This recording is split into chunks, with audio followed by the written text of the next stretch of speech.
Buonasera, bentornati a un nuovo appuntamento con Cronache Venete, una goccia nel mare dell'informazione.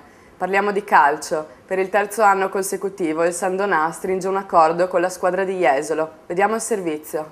Assessore, oggi avete presentato la nuova stagione calcistica di due importanti società, quella di San Donà e quella di Jesolo, una collaborazione nata 3 anni fa. Come mai? Come è nata questo accordo? 3 anni fa c'è stato un accordo fatto con la precedente amministrazione di cui io facevo parte, ma ero presidente del Consiglio Comunale. È stata fatta un'associazione, una società, perché si è pensato anche di Jesolo, forse andava stretta la società perché c'era un problema di logistica di campi e soprattutto il fatto che come tifosi San Donà poteva offrire un bacino superiore rispetto a Jesolo.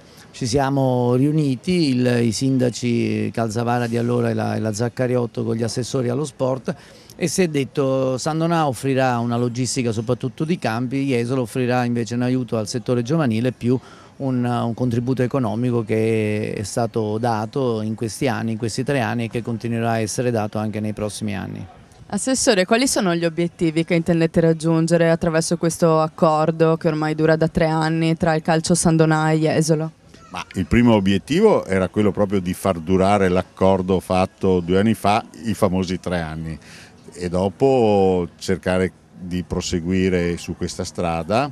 L'altro obiettivo che abbiamo ottenuto è quello di far sì che il presidente Pavanetto possa schierare una squadra giovane con ragazzi da far sì che si possano costruire magari una carriera, che si possano valorizzare e che possano così riscoprire il gusto di giocare a calcio senza stress, senza pressioni, perché noi come amministrazione di San Donà non abbiamo mai chiesto di vincere il campionato, ma di far sì che ci sia una squadra che giochi, che diverta e che richiami possibilmente il pubblico allo stadio.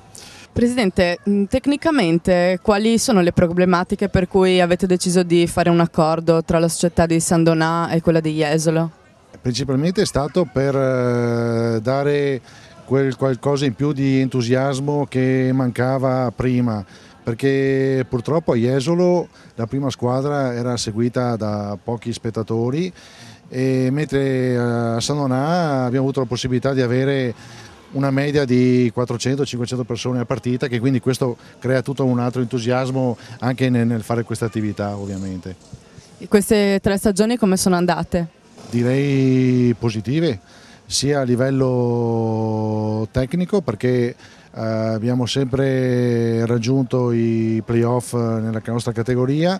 Poi quest'anno abbiamo raggiunto anche la finale di Coppa Italia e la finale anche degli stessi playoff, quindi ritengo molto positivo.